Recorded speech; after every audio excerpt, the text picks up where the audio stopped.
E assim, em nome de Deus do Cristo, da caridade, harmonia das atividades desta hora da noite. Nossa irmã Adriana de Capão da Canoa vai fazer a explanação. Nossa irmã Maria de Luz vai fazer a leitura do Evangelho. E o irmão Jaime vai fazer a oração para os lares.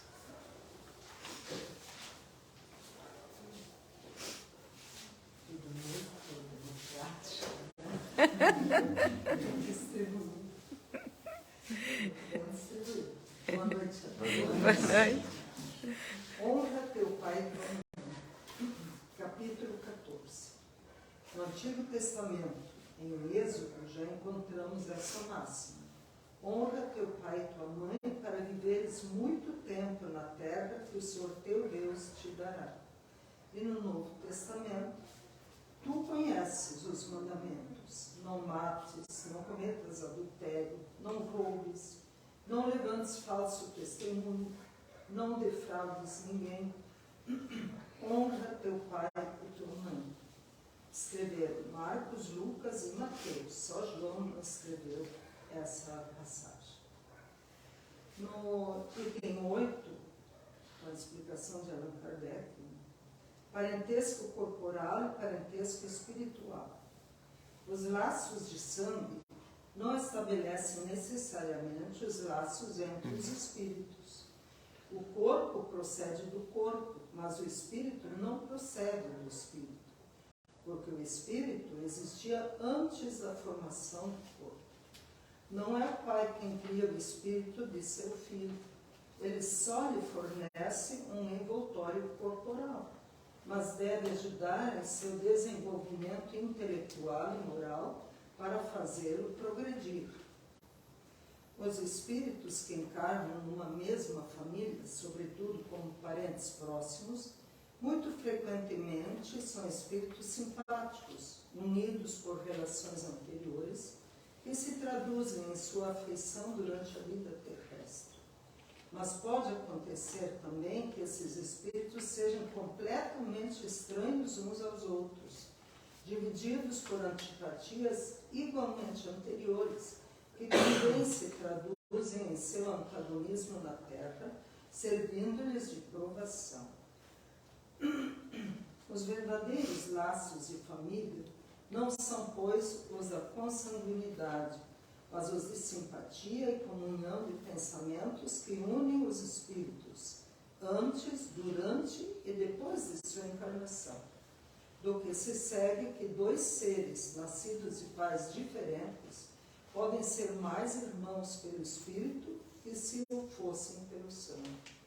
Podem atrair-se, procurar-se, comprazer-se juntos, enquanto dois irmãos consanguíneos podem repelir-se, assim como se vê todos os dias. Problema moral que só o Espiritismo poderia resolver pela pluralidade de existências. Temos isso no capítulo 4, número 13, se alguém quer ler mais sobre isso. Que assim seja. Assim seja.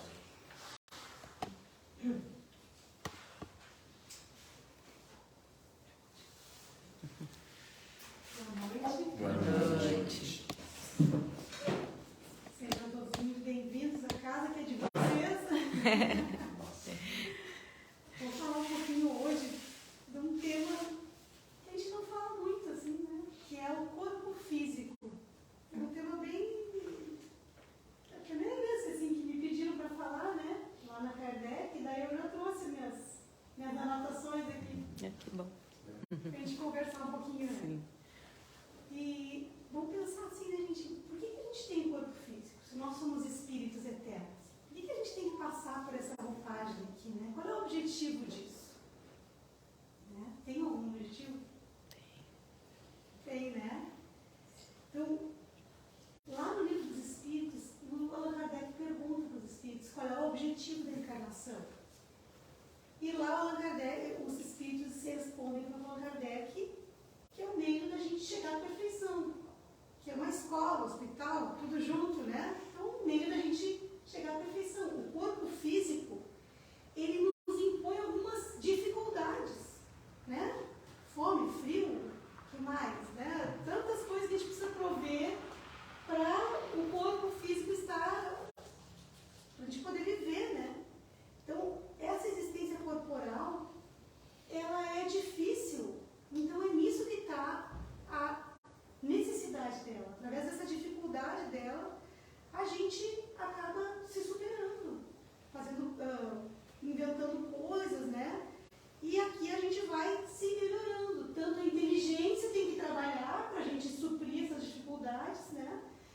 gente tem que se melhorar para poder conviver, estamos todos juntos, né? E melhorar para cada um fazer a sua parte que cabe. É melhoria pessoal e cada um de nós tem uma parte na obra geral. Cada um de nós é um tijolinho na construção do mundo, da nossa harmonia, né? Então é por isso que a gente tem que ter um corpo físico. Mas como é que esse corpo físico, como é que se dá? Nós temos só um corpo físico, um espírito? Acho que todo mundo que é estudante mais antigo na casa, todo mundo sabe que a gente tem também o quê? Perispírito. Um perispírito. Só para encurtar a conversa, né, Josi? Porque na verdade tem várias camadas, mas vamos encurtar. Assim. Nós temos então 3 componentes. Está lá no Livro dos Médiuns. Se alguém quiser estudar um pouquinho mais, está lá no capítulo, na segunda parte, no capítulo 1, essa pergunta 54. Fala assim, ó, que no homem há 3 componentes. A alma, que é o espírito imortal, né? Onde tem a sede do senso moral. O perispírito, desculpa, o segundo é o corpo, ele fala, né? Material, né? Que nós estamos temporariamente revestidos para cumprimento dos desígnios de Deus, do nosso desenvolvimento. E o perispírito, que é o envoltório fluídico, semimaterial, que essa palavra ela não é muito, né? Ela se dá, mas não é muito própria, né? Semimaterial, depois eu falo mais, que serve de ligação entre a alma e o corpo. É que as palavras, muitas vezes, elas são difíceis da gente usar, porque são coisas que a gente não conhece. Porque existem 3 princípios do universo, né, Júlia? Espírito, matéria, Deus, né? Que a gente, né, de verdade. O que não é espírito é matéria. Então, esse semimaterial é uma maneira de falar que é uma matéria diferente do que a gente conhece. Essa aqui, né? Mas é matéria também. É uma matéria numa constituição, ela está num formato diferente.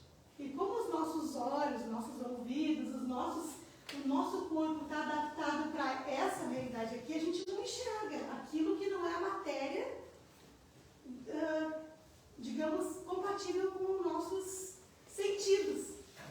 Isso existe dificuldade, né? Mediunidade é algo que só algumas pessoas que têm essa capacidade, né? Porque não é. E o que o perispírito faz? Bom, o espírito pensa, o perispírito transmite esse impulso e o corpo físico executa. Então, o perispírito, ele é um intermediário de todas as sensações que o espírito recebe e pelo qual transmite a sua vontade ao exterior, e atua sobre os órgãos, né, do corpo. Está lá no Livro dos Médiuns. Mas daí eu vou pensar assim, como é que começa essa nossa jornada aqui? Será que a gente... um óvulo foi fecundado ali, a gente estava passando o espírito e nos puxaram lá para aquele óvulo fecundado? O que vocês acham? Como é que acontece isso? Não, né? Eu vi a senhora falando ali da parentela espiritual, a parentela corporal, né? A ligação dos espíritos. Nós sempre temos que pedir permissão, isso pelo menos está lá no André Luiz, né, pessoal? Permissão para os pais para poder encarnar. E quando a gente já vai encarnar, né? A gente já aquele corpo que vai ser gerado já está destinado para a gente. Não é uma coisa assim, né? Que a gente cai lá. Já tem toda uma preparação espiritual, né? Já tem toda uma organização. E daí, quando a gente já vai encarnar, já está tudo mais ou menos organizado, né, pessoal? E a gente vai poder até interferir em como vai ser esse corpo, algumas coisas de acordo com a nossa evolução. Se eu sou um espírito mais evoluído, na hora de planejar essa encarnação, as condições que eu vou nascer, eu vou conseguir dar mais detalhes, né? Pelo menos é que está lá no André Luiz, né?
Ferreiro Rocher. Ferreiro Rocher, todo dia na sobremesa. É isso aí. Então a gente, assim, já no nosso trabalho cognitivo, a gente vai ter mais ou menos liberdade na hora de escolher alguns detalhes da nossa vida, né? Mas algumas coisas, os espíritos superiores que estão lá nos ajudando, para a gente ter a melhor prova, digamos, né? A melhor experiência aqui, também vão estar nos ajudando. Daqui a pouco eu vou escolher coisa a mais, eu vou escolher coisa a menos, então não dizer, quem sabe aqui tu dá uma...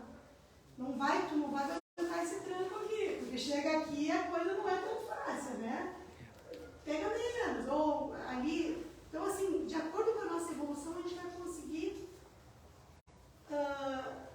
dar mais ou menos interferência na escolha do nosso corpo. E daí, como é que acontece isso? Lá em Missionários da Luz, naquele capítulo que fala da reencarnação, Sejais Mundo, tem bastante detalhe lá, né? A gente só está dando uma pincelada porque é um assunto bem extenso, né? E como é que acontece mesmo a encarnação? Será que daí, escolhe o corpo, aí me aceitou, daí eu vou lá e pulo para dentro? É uma coisa que a gente não se pergunta muito, né? Como é que acontece isso? O que nos fala lá no capítulo 11 da Gênesis, sobre a Gênesis espiritual, a encarnação dos espíritos, é no item 18, se vocês quiserem dar uma olhada lá. Que quando a gente vai encarnar no corpo, quando o óvulo já está fecundado e já tem aquele germe já é dotado do princípio vito-material, do princípio vital. E o espírito, ele sofre uma atração irresistível para aquele princípio, desde a fecundação. Então, o perispírito desse espírito que vai encarnar, ele se projeta sobre aquele germe e forma um laço, que é o próprio perispírito, um laço fluídico que liga o espírito ao germe. Desde o primeiro instante, a gente está ligado àquele corpo. E daí, gente, na medida que o corpo vai se formando, o perispírito vai se ligando molécula a molécula daquele corpo. E no fim da gestação já está completa essa ligação, e daí o espírito nasce. A criança nasce, e daí já está completa a ligação. Então a gente vai se enraizando naquele corpinho na medida que o corpo vai se formando.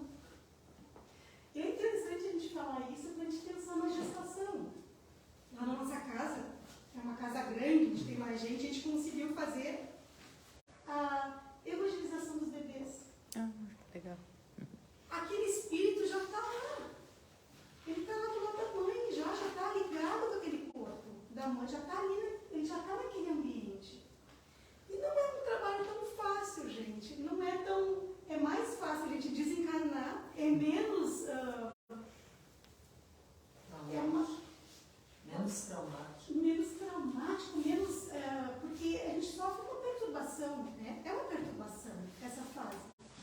Então, se a gente consegue oferecer um ambiente de harmonia, de amor, falar de Jesus, trazer um ambiente de boas vibrações àquela mãe com aquele bebê, isso vai trazer para o bebê uma tranquilidade, para aquele espírito uma tranquilidade maior, porque a perturbação ocorre, é um momento difícil, imagina, é uma transição, né? Então, como é importante a gente dar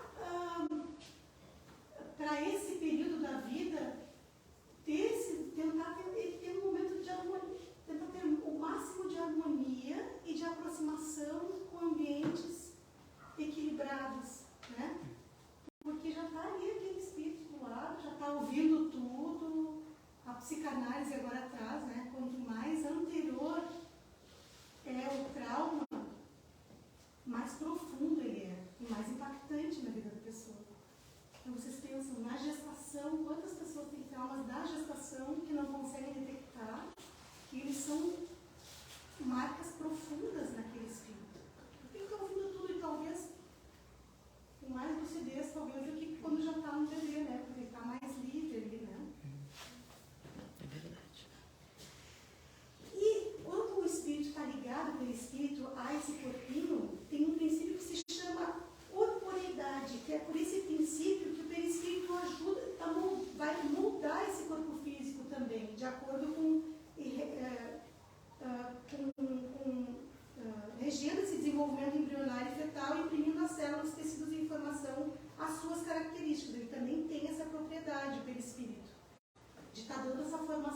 àquele espírito também. Isso aqui é o Zalmiro Zimmermann que fala disso. Então, pessoal, o que acontece muitas vezes? Será que pode interromper depois que começou essa ligação com o corpinho ali? Será que pode ser interrompida essa ligação? O que vocês acham? Pode, né? Pode, mas não deveria. Mas deveria, mas de vez em quando isso acontece. Por que acontece espontaneamente? Isso. Por que acontece espontaneamente? Uma rejeição, uma negação da prova, né?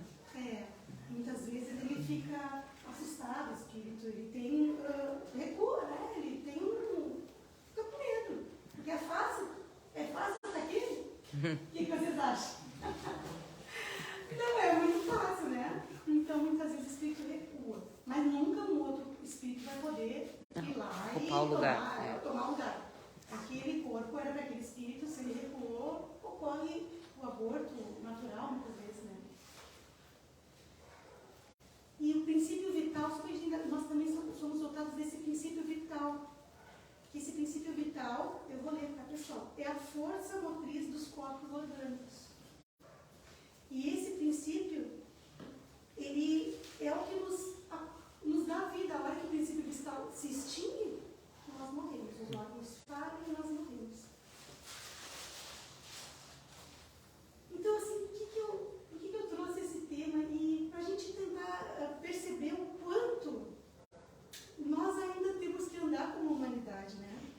Porque hoje em dia a medicina já está abrindo a cabeça para a existência de outros corpos.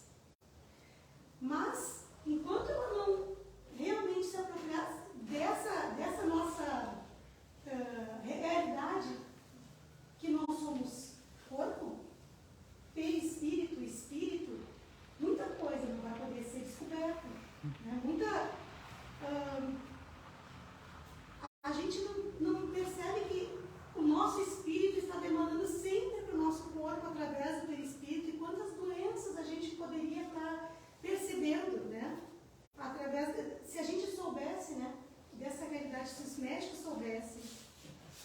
Tem uma partezinha nas obras póstumas que o Allan Kardec fala sobre isso, assim, que sendo um dos elementos constitutivos do homem, que constitui, né, o perispírito desempenha um importante papel em todos os fenômenos psicológicos e, até certo ponto, nos fenômenos fisiológicos e patológicos.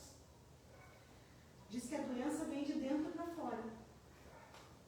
Quando as ciências médicas tiverem na devida conta o elemento espiritual na economia do ser, terão dado um grande passo e horizontes inteiramente novos se lhes patentearão. As causas de muitas doenças serão a esse tempo descobertas e encontrados poderosos meios de combatê-las. Está em obras póstumas.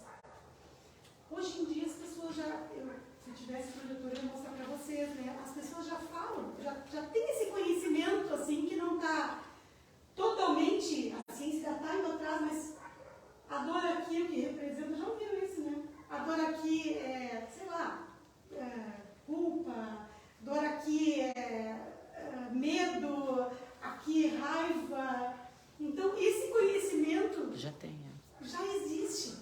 A gente ainda não se apropriou, porque a medicina ainda luta com muitas coisas, né? Não, isso é.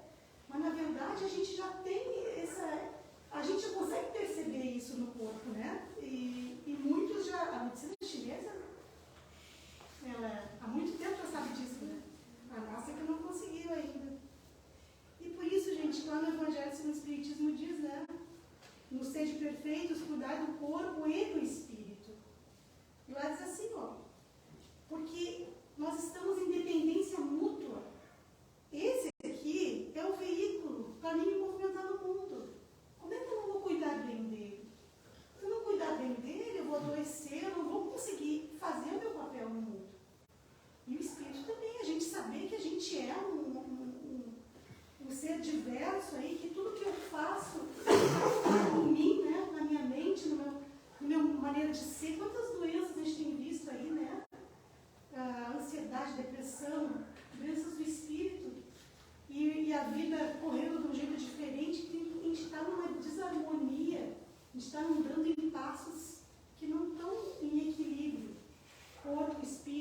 está vendo essa nossa realidade.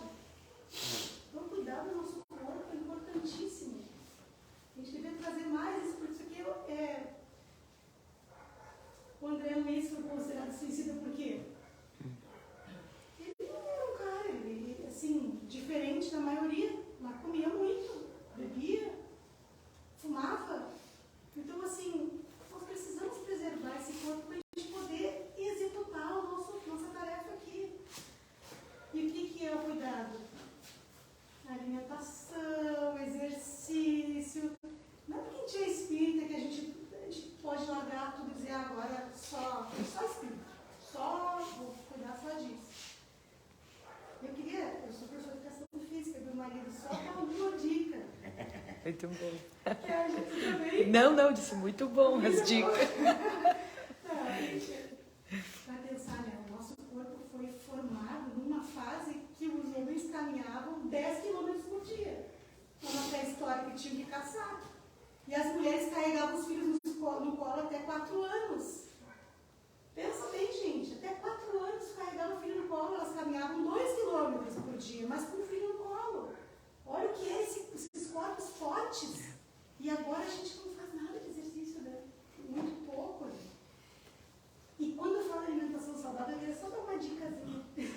À vontade. Que é o guia alimentar da população brasileira. Não sei se vocês já ouviram falar. Fala, tem que comer bem, né? Não pode comer isso. Besteira. A gente tem que ter uma alimentação quanto mais natural possível. Quanto mais verduras, frutas e legumes. Olhem lá, gente, na internet, no YouTube. Aí no chocolate.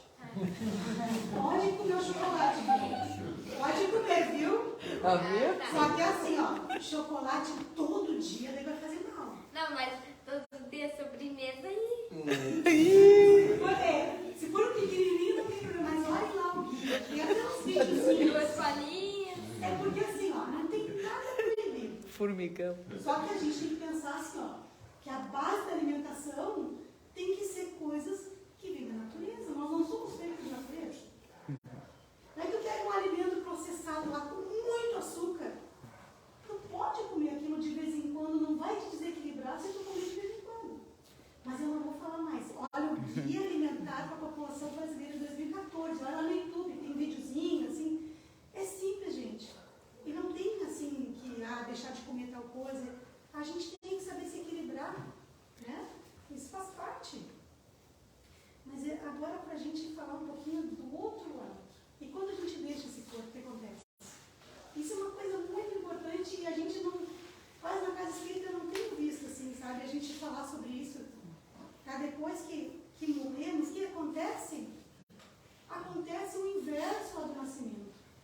É molécula a molécula que a gente vai se libertando, o perispírito vai soltando, né? Do corpo. Então, gente, tem uma coisa que isso aí, para nós que somos espíritas, que impacta muito.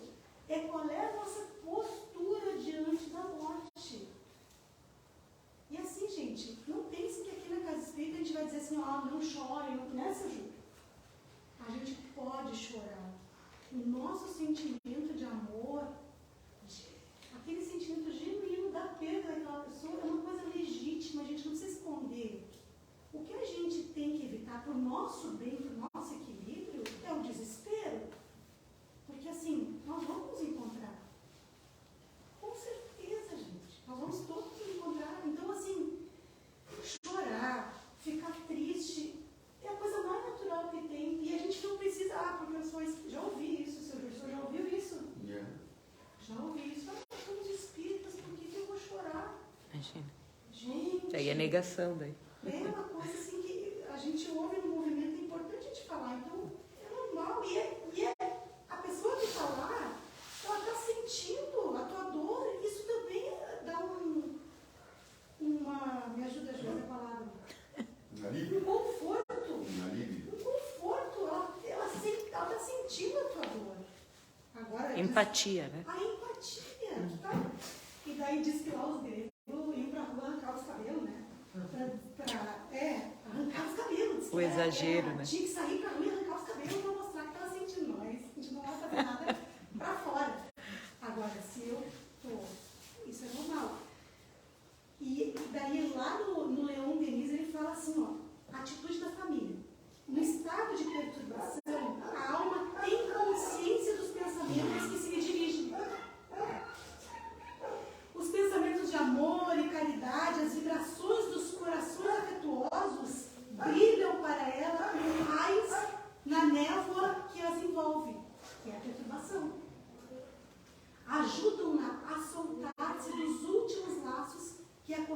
terra a sair da sombra em que está imersa.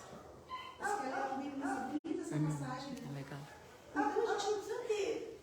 E assim, ó, uma coisa que a gente, como espírita, sabemos, né, que o espírito está se desprendendo, por isso tudo que a gente está lendo aqui, a nossa postura durante os velórios também. Porque ali, o velório ele representa horas que o espírito está se desligando e são importantes para a pessoa que está se libertando.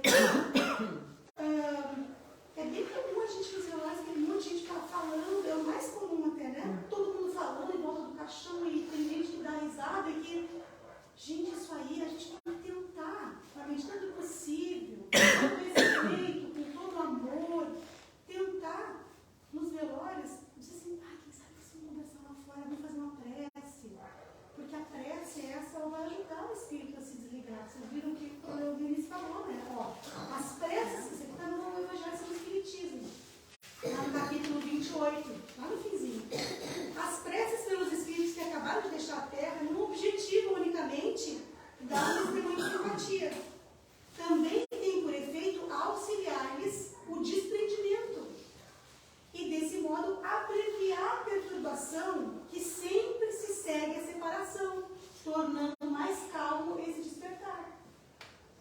Então, as preces que se elevam ressoam em torno do espírito, cujas ideias ainda estão confusas, como vozes amigas que nos fazem despertar do sono. Aquele momento é precioso para a gente ajudar os nossos queridos que estão partindo, né? E a gente, na medida do possível, tentar fazer que esse ambiente seja mais harmonioso. O nosso papel aqui, né? Nós estamos aprendendo a ser como tentando trazer os ensinamentos de Jesus. E não é uma caridade enorme a gente ajudar um espírito que está ali naquele momento difícil de perturbação, ter um desencarne mais tranquilo. Então, gente, é por amor isso que a gente pode fazer. E num momento assim que é crucial, né? Difícil, né? Deixando o corpo, deixando a família, deixando tanta coisa, né? Então, essa é a nossa caridade naquele momento. Então, era essa a mensagem, gente. Obrigada, viu? Muito bom. Nós vamos para a hidratação para os lares, que vocês conscientes, que enviem um pensamento positivo para o irmão que está precisando de ajuda, no lugar que ele estiver. O irmão já é melhor que você, né? Na verdade, eu vou ler um poema de Amélia, ditado para Divaldo, que se chama, um poema espírita, que se chama Gratidão. Cada um de vocês pode mentalizar sua casa, seus animais, uma pessoa que está precisando, um amigo, um parente. Quando eu vou dando as palavras, vocês vão mentalizando que o mundo espiritual trabalha e geralmente leva aquilo que a pessoa, não aquilo que a gente está pedindo, mas aquilo que as pessoas estão precisando. E diz assim o poema, se chama Gratidão, e diz assim: muito obrigado, Senhor. Muito obrigado pelo que me deste. Muito obrigado pelo que me dás. Obrigado pelo pão, pela vida, pelo ar, pela paz. Muito obrigado pela beleza que meus olhos veem no altar da natureza. Olhos que fitam o céu, a terra e o mar, que acompanham a ave ligeira que corre vagueira pelo céu de anil, e se detém na terra verde, salpicada de flores em tonalidades mil.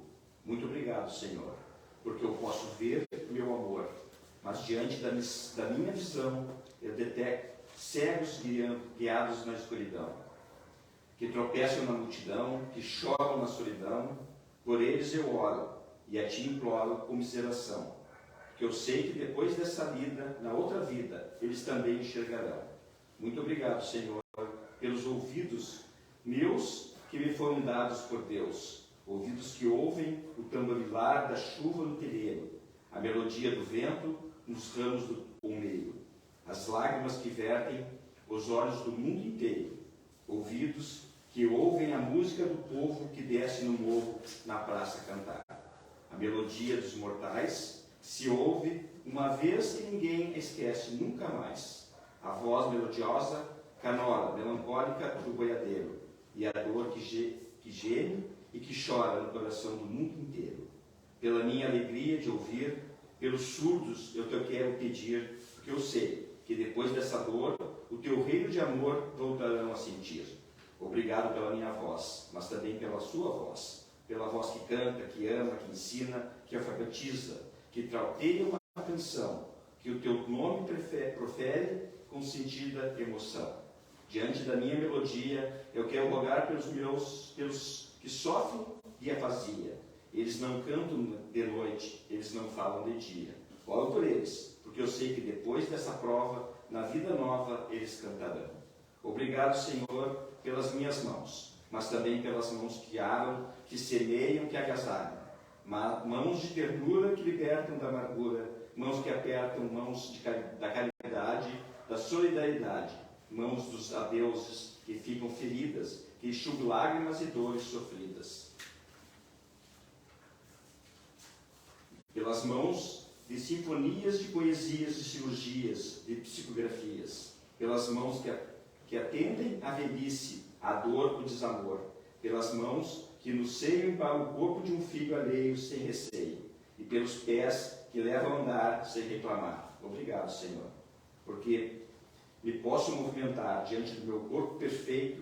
Eu te quero rogar, porque eu vejo na terra aleijados, amputados, dissipados, paralisados que não se podem movimentar. E eu oro por eles, porque eu sei que depois dessa expiação, na outra encarnação, eles também bailarão. Obrigado, por fim, pelo meu lar. É tão maravilhoso ter um lar. Não é importante se esse lar é uma mansão, se é uma favela, uma tapera, um ninho, um gramado de dor, um bangalô, uma casa do caminho, ou seja lá o que for. Que dentro dele exista a figura do amor, de mãe ou de pai, de mulher, de marido, de filho ou de irmão, a presença de um amigo, a companhia de um cão, alguém que nos dê a mão. Mas se eu a ninguém tiver para me amar, nem um teto para me agasalhar, nem uma cama para me deitar, nem aí reclamarei. Pelo contrário, eu te direi: obrigado, Senhor, porque eu nasci, obrigado porque eu creio em ti, pelo teu amor, obrigado, Senhor. Que assim seja. Assim seja.